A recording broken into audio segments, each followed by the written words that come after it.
انسانی حقوق کی تنظیموں کے مطابق کشتی پہ سوار سب پاکستانی نچلے لیول مطلب بیسمنٹ میں مقید تھے، اور یہی وجہ ہے کہ کشتی ڈوبنے پہ وہ باہر نہیں نکل پائے تھے۔ کچھ ذرائع کے مطابق ان پاکستانیوں کی تعداد 300 سے متجاوز ہو سکتی ہے۔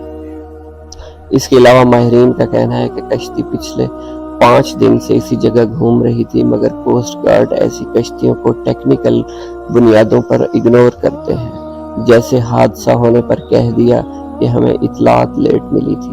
اس کشتی کے ساتھ بھی ایسا ہی کچھ ہوا۔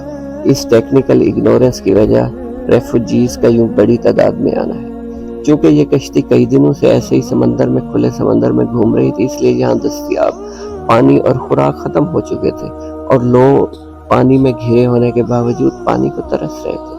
اسی دوران سب سے افسوسناک بات جو نوٹ کی گئی وہ یہ تھی کہ کشتی ڈوبنے سے پہلے ایک طرف جھکی ہوئی، پھر دوسری طرف، مطلب یہ کہ کشتی میں کوئی چیز بانٹی جا رہی تھی اور اس پر دھکم پیل ہوئی اور سارا وزن ایک طرف منتقل ہو گیا، جس کو بیلنس کرنے کے لیے لوگوں نے دوسری طرف دوڑ لگائی۔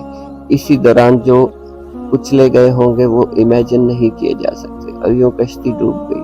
نہ ہی یہ پہلا واقعہ ہے نہ آخری۔ اس کے بعد بھی لوگ پاکستان، افغانستان، عراق، شام اور لیبیا وغیرہ سے بھاگ کر یوں یورپ جانے کی کوشش کرتے رہیں گے اور مارے جائیں گے۔ جی ہاں، آپ نے درست پڑھا، ہمارے حالات افغانستان، عراق، شام، لیبیا اور جنگ زدہ دیگر ممالک جیسے ہو چکے ہیں۔ ہر سال ایسے واقعات میں لاکھوں لوگ مر جاتے ہیں۔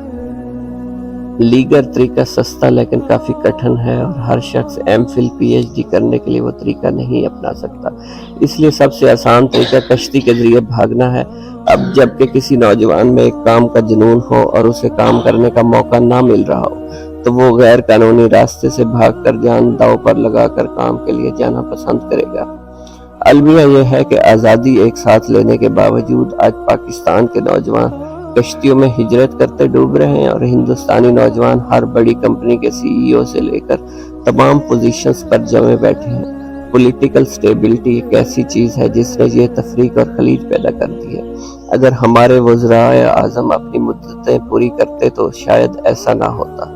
کشتی میں مرنے والوں کی خاطر ہم دعا ہی کر سکتے ہیں، اور جو ابھی راستے میں ہیں ان کے لیے بھی، کیونکہ ہر کوئی شخص کاروبار نہیں کر سکتا، اس لیے ہم ٹنکی کے پیسوں سے کریانہ سٹور لگانے کا نہیں کہہ سکتے۔ دوسرا، 20 لاکھ سے آپ نان چنے کا ٹھیلا لگا سکتے ہیں، اچھا کاروبار سیٹ نہیں کر سکتے۔ سو رحم اور دعا ہی ہے جو ہم ان کے لیے کر سکتے ہیں اور اپنے لیے مانگ سکتے ہیں، کیونکہ کمزور شخص کے پاس تیسری آپشن نہیں ہوتی۔